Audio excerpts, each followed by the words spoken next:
విజయ్ సేతుపతిపై వచ్చిన ఆరోపణలపై ఇప్పుడు తమిళనాడు వ్యాప్తంగా సంచలనంగా మారింది. డిస్కషన్ జరుగుతోంది.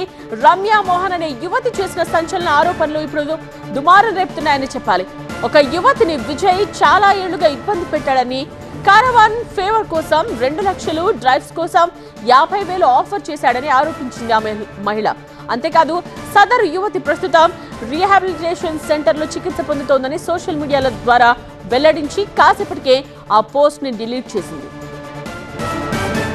తమిళ ఇండస్ట్రీలో కాస్టింగ్ కౌచ్, డ్రగ్స్ కల్చర్ చాలా ఎక్కువైందని, మీడియాకు తనకు తెలిసిన ఒక యువతి ఇప్పుడు ఎవరు ఊహించని ప్రపంచంలో జీవిస్తోందని చెప్పింది.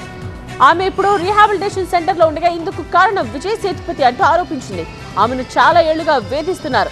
ఇండస్ట్రీలో ఇలాంటి స్టోరీస్ చాలానే ఉన్నాయి.